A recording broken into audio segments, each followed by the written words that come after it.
아침에 시작을 알리는 글로벌 주식 라이브 월스트리트 모닝 브리핑 3월 22일 드디어 금요일 방송 시작하겠습니다. 여러분 신나는 금요일 좋은 아침 반갑습니다.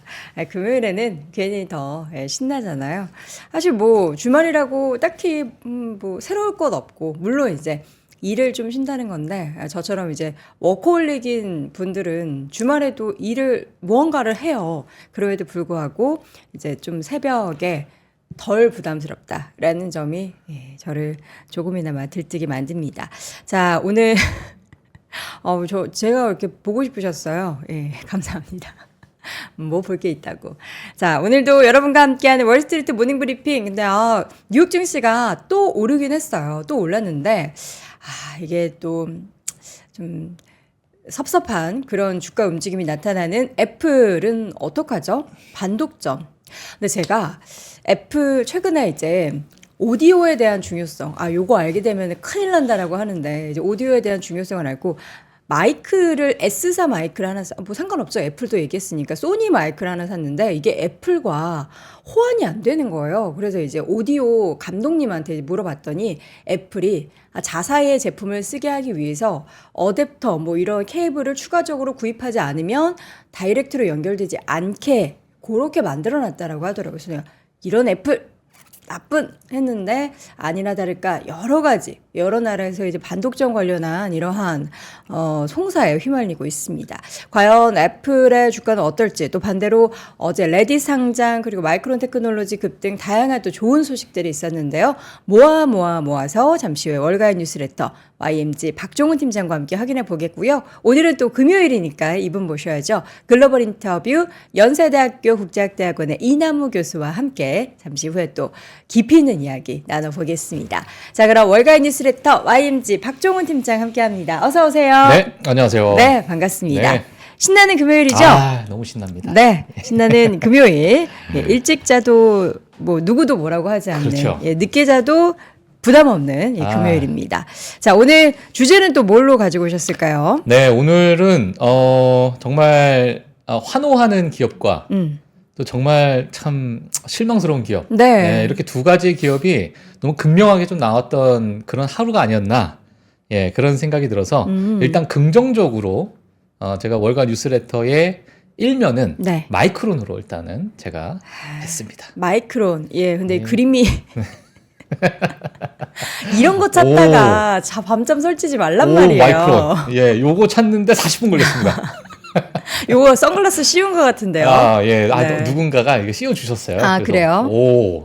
이렇게. 자, 대단하다. 오늘 마이크론 보셨던 분들은, 이거 뭐야?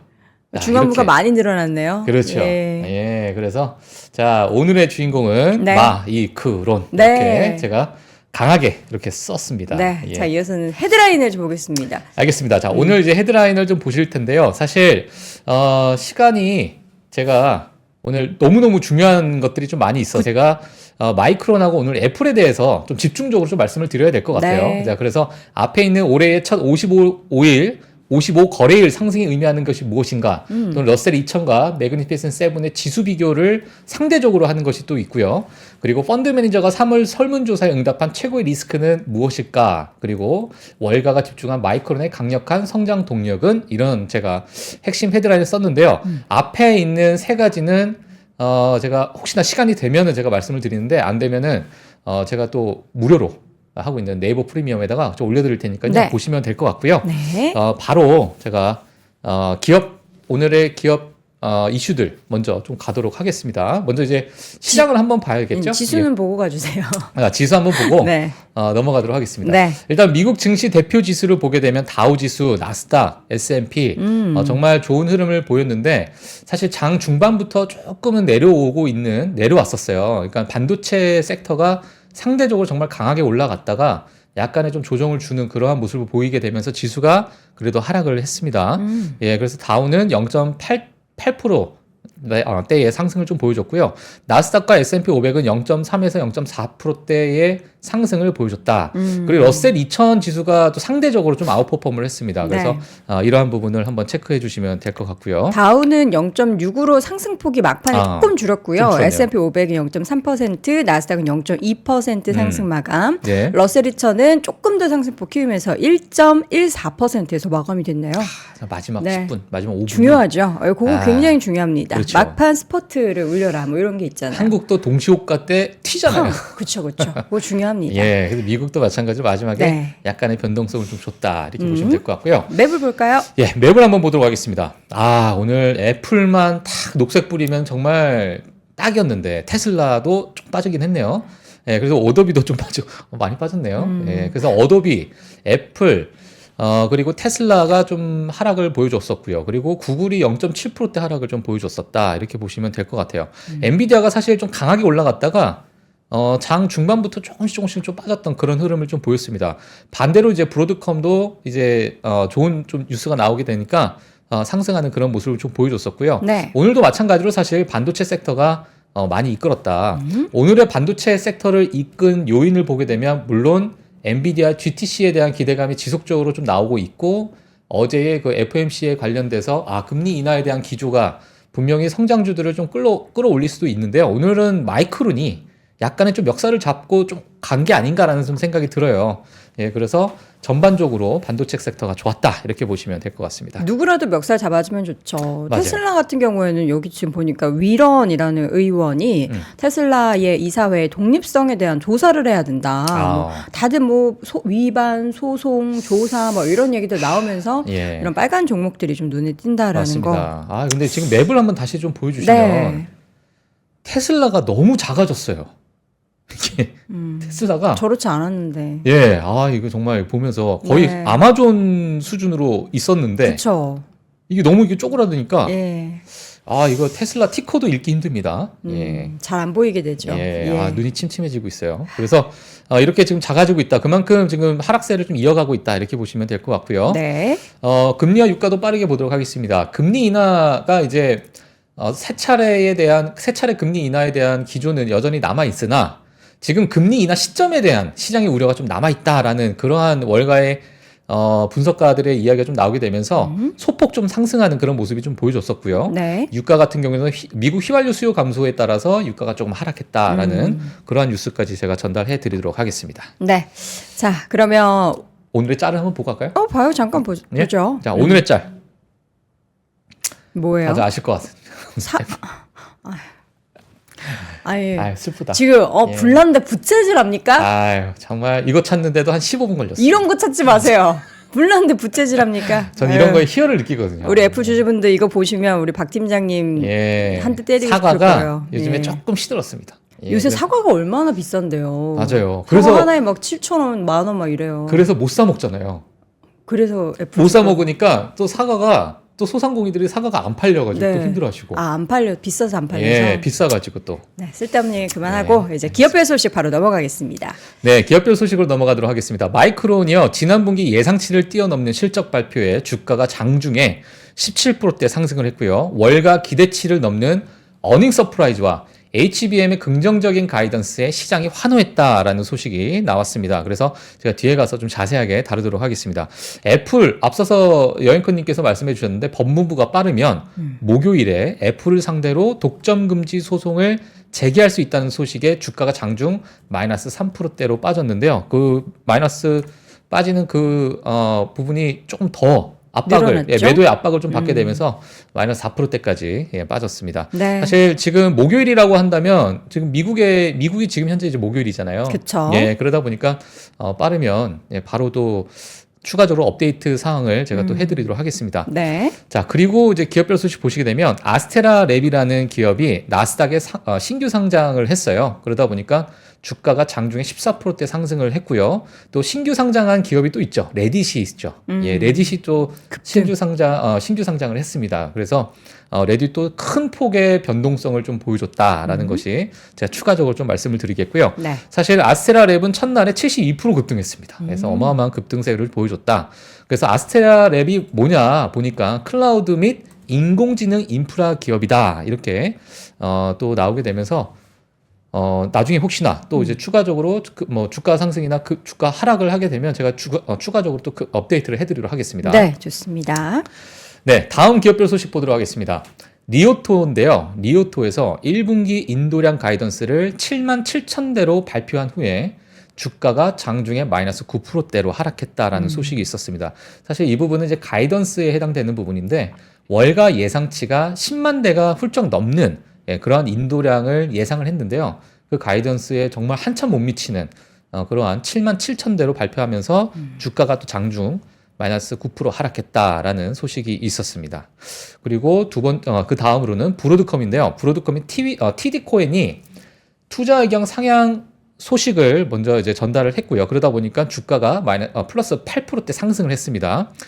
TD코인에서 인공지능 사업에 추가 잠재력이 있다라고 강조를 하게 되면서 큰 폭의 상승세를 좀 보여줬었고요. 뒤에 가서는 약간의 좀 조정을 좀 줬었다라고 보시면 될 것 같습니다. 그리고 엔비디아도 마찬가지예요. TD코인에서 투자 의견 매수 의견을 유지했습니다. 유지하면서 목표가를 상향 조정했어요. 900불에서 1100불로. 네. 정말 큰 목표가 상향을 했는데 주가는 2%대 상승했고요. TD코인에서 이런 평가를 내놨습니다. GDC 2024에서 전반적인 컴퓨팅 리더십을 강화한 그러한 자리였다. 이 부분이 지속적인 실적으로 이어질 가능성이 좀 크다라고 이러한 평가를 좀 내놨습니다. 네. 이어서 추위. 예, 그다음에 추위입니다. 미국에 계신 분들 아마 다들 잘 아실 거라고 생각이 드는데 애완동물 제품에 대한 소매업체예요. 그래서 지난 분기는 사실 시장 예상치를 상회한 실적을 발표했는데 실망스러운 가이던스 발표에 주가가 마이너스 6%대 하락했다라는 소식이 전해졌고요. 네. 그리고 예전에 아주 유명했던 게스 청바지 많이 입었었잖아요. 근데 이번에 예, 시장 예상치를 뛰어넘는 어느 서프라이즈를 좀 보여줬어요. 이러다 보니까 주가가 장중에 23%대까지 상승하는 네. 그런 모습을 좀 보여줬었습니다. 그리고 마지막으로 다든 레스토랑인데 가이던스가 예상치보다는 좀 하회하면서 주가가 4%대 하락했고요. 네. 근데 이제 다든 레스토랑은 이와 별도로 10억 달러 규모의 자사주 매입을 발표하겠다라는 소식이 있었으나 주가는 좀 하락했다 이렇게 보시면 될 것 같습니다. 네. 이 밖에도 오늘 장 마감 후에 그 나이키와 룰루레몬 등의 실적 발표가 있었는데 나이키는 시간의 거래에서 4% 넘게 오르고 있습니다. 모두 예상치를 상회했고 아마 이제 오늘 컨퍼런스 콜 오후에 진행이 되는데 가이던스 제시할 예정이다라고 합니다. 기대를 좀 다시금 하고 있는 것 같아요. 마진도 좀 늘어났다고 하고요. 예. 반면 룰루레몬 같은 경우에는 향후에 가이던스를 좀 부진하게 제시를 하면서 주가가 10%대 좀 하락하고 있다라는 부분이 함께 전달이 됐습니다. 예. 자, 근데 오늘 제일 중요한 기업들이 딱 세 가지 있잖아요. 레딧, 마이크론, 그리고 애플. 예, 하나씩 좀 볼까요? 네, 제가 마이크로 먼저 좋은 것부터 보도록 하겠습니다. 네. 예, 마이크론 한번 이제 화면 띄워주시면 자, HBM과 AI 덕분에 강한 성장세를 이어갈 것이다라는 보고서가 좀 나오게 되면서 제가 조금 자세하게 좀 풀어서 가지고 왔는데요. 네. 보고서 핵심 내용 바로 그냥 가도록 하겠습니다. 마이크론이 이제 AI에 의해 주도되고 있고 HBM3의 매출과 순위 기대치를 초과할 것으로 예상을 한다라는 이야기가 있었고요. 그리고 HBM의 강한 수요는 가격 인상과 공급 부족으로 이어졌고 실질적으로 지금 HBM에 대한 수요가 강하게 지금 일어나고 있기 때문에 자, 이런 부분이 지금 정말 좀 고무적으로 보고 있는 상황이고요. 그리고 향후 2년간 강한 성장 동력이 될 것이다라는 평가가 좀 이루어졌습니다. 네. 그리고 3분기 매출은 전년 동기 대비해서 75% 증가할 것으로 예상하고 있는데 마이크론 같은 경우에는 1분기가 9월 달부터 시작을 해요. 예, 그래서 9월 10월, 11월까지가 이제 1분기고요. 그다음에 12월, 1월, 2월까지가 이제 2분기라고 보시면 될 것 같고요. 네. 예, 3분기는 이제 3월 달부터 시작되는 부분이 3분기라고 보시면 될 것 같습니다. 자, 그래서 이번 3분기 매출 자체가 가이던스가 75% 증가한다는 예상 때문에 주가가 정말 크게 상승했다라고 보시면 될 것 같고요. 2024년 HBM 재고가 벌써 끝났다. 네, 많은 이제 클라이언트에서 HBM을 이제 사간 거죠, 결국에는. 네. 그리고 2025년은 예정된 공급량을 이미 대부분 소진했다라는 소식까지 나오게 되면서 향후 지속적인 이러한 성장 동력으로서 HBM이 큰 역할을 할 것으로 좀 보여집니다. HBM 부분을 제가 자세하게 조금 가지고 나왔습니다. 트렌드 포스에서 성장 전망치를 발표했어요.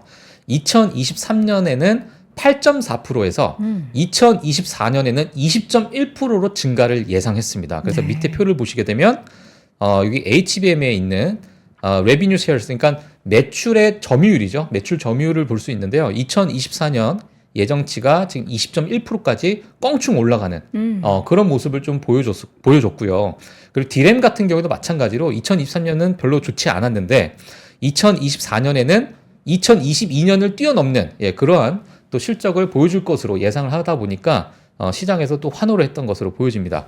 그리고 2024년에 HBM 공급량은 전년 대비해서 260% 증가할 것으로 전망을 했고요.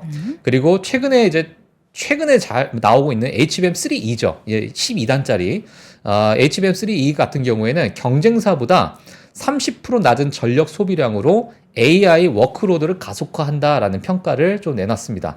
그리고 엔비디아의 H200 GPU에 납품을 하고 있고요. 또 이번에 블랙웰 아키텍처에는 HBM3E 사용을 33% 증가시킨다라는 그러한 보고서 자료까지 나오게 되면서 네. 이번에 오늘 이제 급등하게 된 요인 중에 하나다라고 보시면 될 것 같습니다. 네. 그리고 이제 매출적인 부분을 한번 보도록 할게요. 정말 폭발적인 매출 성장 및 이익 성장이다라는 제가 이제 제목을 적었는데 2024년의 2분기를 보게 되면 3.5%의 조정 영업 마진 이익 마진을 만약에 우리가 감안한다면 57.7%의 매출 성장을 달성했다라고 이렇게 볼 수 있는데요. 제일 오른쪽에 보시게 되면 제일 오른쪽에 57.7%. 그래서 매출 성장이 그만큼 껑충 뛰어 올랐다라고 그쵸. 보시면 될 것 같아요. 과거에 2022년 3분기부터는 정말 뭐 그래도 성장률을 지속해 왔는데 2022년 4분기부터 정말 이 빨간색으로 돼 있는 부분이 정말 마이너스. 뭐 삼성전자, SK하이닉스 마찬가지로 좋지 않았던 그러한 언제 이걸 턴어라운드 하냐라는 이야기가 지속적으로 나왔던 그런 구간이라 보시면 될 것 같아요. 네. 근데 이번에 좋은 실적을 좀 발표하게 되면서 시장의 기대를 한 몸에 받았다라고 보시면 될 것 같고요. 네. 가이던스 같은 경우에는 매출액과 이익 성장률 모두 시장 예상치의 상단을 또 상회하는 그러한 가이던스를 내놓게 되면서 지속적으로 좀 좋은 성장 동력이 있다라고 볼 수 있을 것 같습니다. 그리고 디램과 낸드 같은 경우에도 마찬가지로 업계 공급이 수요를 밑돌 것으로 좀 예상하게 되면서 재고 소진이 좀 빨라질 것으로 시장에서 예상을 하고 있습니다. 네. 자, 그러다 보니까 시장 예상치를 상회한 마이크론 가이던스입니다. 가이던스 한번 보시게 되면 지금 뭐 오차 범위 안에서 지금 이 정도 뭐 매출 또는 뭐 순이익 같은 경우에 지금 뭐 매출 같은 경우는 $6빌리언 이상 보는 그러한 가이던스를 내놓기 때문에 혹시나 HBM 특히나 뭐 삼성전자나 SK하이닉스, 마이크론을 보고 계시는 분들은 이 부분을 좀 체크하셔가지고 네. 가이던스도 같이 체크해 주시면 될 것 같습니다. 네, 마이크론 테크놀로지가 쏘아올린 영향이 정말 우리나라 국장에도 대단했는데 밤사이에도 정말 흐름이 좋았던 네. 것 같고요. 마지막 페이지 하나 더 마이크론 관련해서 볼까요? 네. 자, 트렌드포스에서 전망을 또 내놨어요. 네. 보고서가 나오게 되면서 전망을 내놨는데요. 자, 공급 부족으로 인해서 2024년 낸드 가격이 50% 이상 상승할 것으로 예상을 했고요. 그리고 마이크론 경영진이 컨퍼런스 콜에서 이런 얘기를 했습니다. 가격 인상은 2025년까지 지속될 것으로 우리는 보고 있다라고 이야기를 하게 됐고요. 그리고 결과적으로 가격 인상의 지속성이 마이크론의 핵심 성장 동력으로 남을 것으로 예상한다라는 이런 전망치가 나왔는데 제가 이 가격 인상의 지속성에 대해서 좀 알아보니까 가격 인상 지속성이 마이크론이 왜 중요한가? 다른 부분보다 이 가격 인상이 중요한 부분이 뭐냐면 사실 이 성장 제조 능력의 한계치가 분명 존재하잖아요. 그쵸. 뭐 무한대로 찍을 수 있는 것도 아니기 때문에 이런 한계치가 분명히 존재하고 있고 그리고 자본 지출이 $75억 80억 달러로 매 분기마다 할당이 되고 있는 부분이 있기 때문에 이 가격 인상의 지속성 자체가 지금 실적의 50% 이상 올라가는, 그러니까 낸드 가격이 50% 이상 상승하고 실적이 지속적으로 좀 올라갈 수 있는 그러한 하나의 트리거로서 작용을 해야 된다라는 그러한 논리입니다. 그래서 이러한 부분 때문에 가격 인상이 지속적으로 이어지는가가 마이크론에게는 가장 중요한 그러한 부분이다라고 보시면 될 것 같고요. 네. 사실 웨이퍼 용량 같은 경우에는 지난 2022년보다 이 2022년 최고 수준이었는데 이 최고 수준보다 두 자릿수 비율로 낮을 것으로 좀 예상을 하고 있는 부분도 이번에는 마이크론이 가격 인상으로 인해서 이러한 부분을 이 전체를 좀 상쇄를 해야 지속적인 성장이 좀 가능할 것이다라고 이런 전망치를 좀 내놨습니다. 네. 그래서 이렇게 뭐 디램이나 낸드 시장을 좀 보시는 분들 또는 삼성전자나 SK하이닉스도 보시는 분들도 이 부분을 좀 참고하시면은 좀 도움이 되실 것으로 보입니다. 네.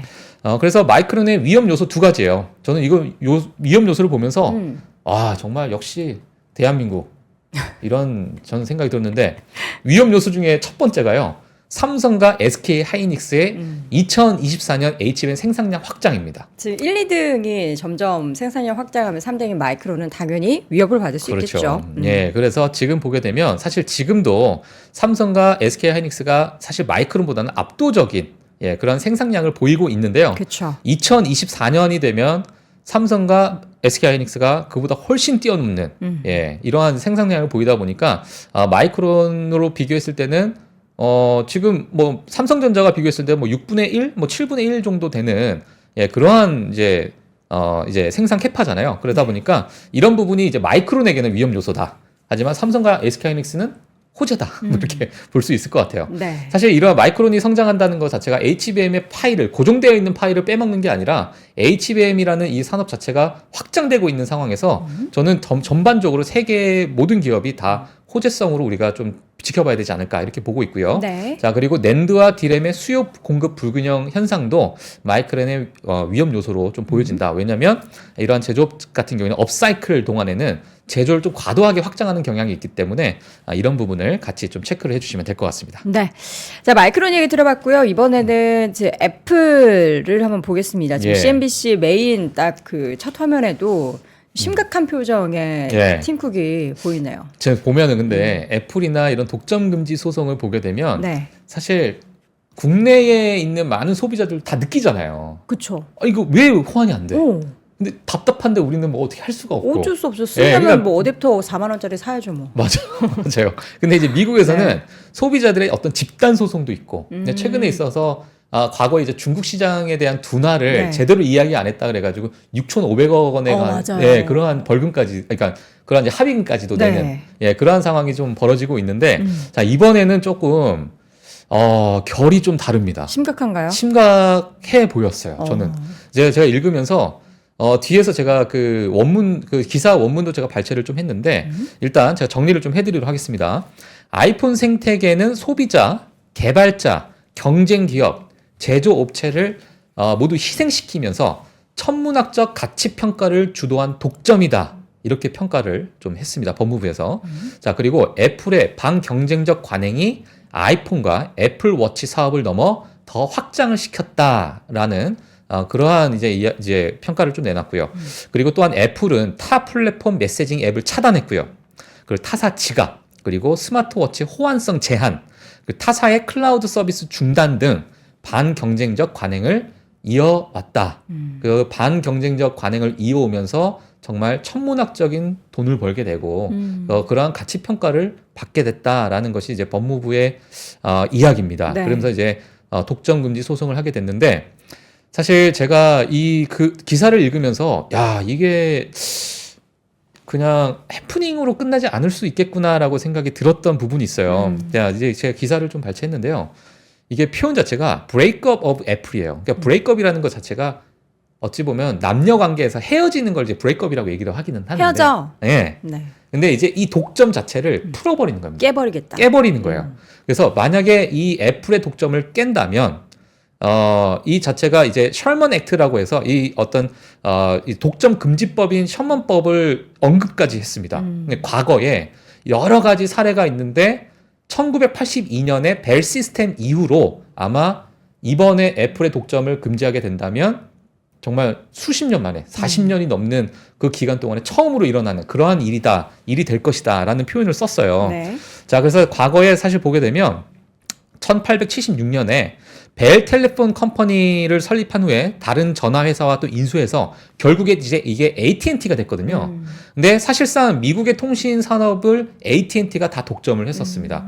근데 이 부분을 1984년 때 이제 매각을 통해서 오타가 좀 났는데 매각을 통해 가지고 이 벨 시스템 독점을 해체시켰어요. 이게 브레이크업 시켜버린 거죠. 자, 이러한 이제 과거의 사례가 있다 보니까 지금의 애플을 이 셜먼법, 이 셜먼 액트까지 언급이 나오면서 법무부에서 이러다 보니까 이게 과거에 이러한 어떤 선례를 그대로 이어가려고 하는 것인가라는 그러한 생각이 제가 좀 들었거든요. 그래서 이 부분은 앞으로 어떻게 또 이어질지를 우리가 좀 지켜봐야 되지 않을까라는 부분이 있고요. 네. 그래서 제가 이제 여러 가지 기사를 좀 읽으면서 그냥 간단하게 적었습니다. 법무부가 야, 이네 이대로 놔두면 이거 애플 계속 스마트폰 독점할 거다. 그래서 우리가 여기서 막아야 된다. 이렇게 됐는데 애플은 이 부분에 대해서 우리가 방어하겠다라고 얘기를 했어요. 네, 방어하겠다 얘기를 했고, 방어하겠다고 얘기하면서 이제 관계자가 어떤 얘기를 했냐면, 우리는 우리 제품을 차별화하는 건데 뭐가 도대체 문제인 거냐? 우리만의 생태계, 우리만의 차별적인 제품을 만드는 거다, 이거는. 그리고 만약에 너희들이 우리를 막는다면은 이 소비자들, 이 모든 피해는 소비자들에게 넘어갈 것이고, 소비자까지 끌고 들어왔단 말이죠. 예, 우리가 지금 만들고 있는 새로운 혁신, 이런 것들은 소비자들이 경험하지 못할 것이다. 이렇게 또 이야기를 했습니다. 자, 그래서 논쟁이 되는 핵심 서비스가 바로 아이메시지, 그리고 애플 워치, 호환에 대한 관련된 거고요. 그리고 클라우드 게임, 그냥 클라우드에 관련된 서비스입니다. 그래서 이러한 세 개가 지금 법무부와 애플 사이에서 좀 논쟁이 되는 핵심 서비스다라고 보시면 될 것 같아요. 근데 제가 앞서서 말씀드린 것처럼 셜먼법에 대해서 말씀드렸는데, 과거 사례를 봤을 때 1990년대 법무부가 마이크로소프트를 고소해가지고요, 윈도우 운영체제에서 그 인터넷 익스플로러를 그 분리할 수 있도록, 예, 왜냐면 윈도우를 하게 되면 무조건 우리 인터넷 익스플로러 써야 된다. 그쵸. 고정이 되어 있었는데 이걸 분리할 수 있도록 허용이 된 그런 사례가 있기 때문에 이번 애플에 대한 이런 소송도 어떻게 연결이 될지 좀 시장에 좀 관심이 있는 상황입니다. 근데 지금은 또 윈도우 예. 쓰면 엣지라고 하죠. 그렇죠. 그걸 또 안 쓰면 잘 안 되더라고요. 주동이. 맞아요. 이 인터넷 익스플로러 없어지면 예, 뭐합니까? 살금살금 예, 엣지로 살금살금 이렇게 해요. 예. 그러니까 자기들도 자기네 플랫폼을 써야 뭔가 예. 더 이제 뭐라 그럴까요? 맞아요. 관리도 가능하고 그리고 애플 같은 경우에는 이제 기존의 디바이스를 판매해서는 이게 매출이 더 증가하지 못하니까 예. 그 주변 액세서리를 판매를 계속 늘리려고 해서 갑자기 이어폰 꽂는 단자도 사라지게 네. 만들고 맞아요. 충전기 하나 사려고 해도 애플 정품 사려면 비싸요. 꽤 비싸잖아요. 그리고 제가 최근에 어댑터 하나 사려고 그랬는데 4만 원대로라고요. 그래서 저는 와. 이제 현명하게 당근을 예전에 했습니다. 제가 알기로는 그 네. 큰 본체에 있는 바퀴 하나가 1,000불이 넘는 걸로 알고 있었거든요. 애플이요? 바퀴. 그 본체를 옮기는 바퀴를 다는데 애플 애플. 제품이 예. 그 애플 바퀴가 1,200불인가 그랬었어요. 금으로 만들었나? 그러니까. 근데 어쨌든 이런 부분은 사실 소비자들도 느끼는 불편함이 있어요. 애플을 아무리 좋아하고 예. 그들 기기를 좋아하지만 소비자들이 느끼는 부분도 있기 때문에 과연 이번 또 이슈가 또 가볍게 넘어갈 이슈는 아닌 것 같기 때문에 애플의 주가가 지금까지도 안 좋았는데 얼마나 또 추가적인 하락을 네. 야기시킬지는 지켜봐야겠습니다. 네. 자, 레딧 얘기 좀 잠깐 할까요? 네, 알겠습니다. 자, 네. 레딧 한번 보도록 하겠습니다. 자, 레딧 상장 첫날 정말 엄청난 변동성을 보였습니다. 일단 티커가 RDDT입니다. RDDT고요. 47달러로 거래가 시작됐는데 이건 공모가가 사실 34달러였어요. 그러다 보니까 70% 넘게 또 급등하는 그런 모습을 보였습니다. 왜냐하면 네. 장중에 57.80까지 올라갔습니다.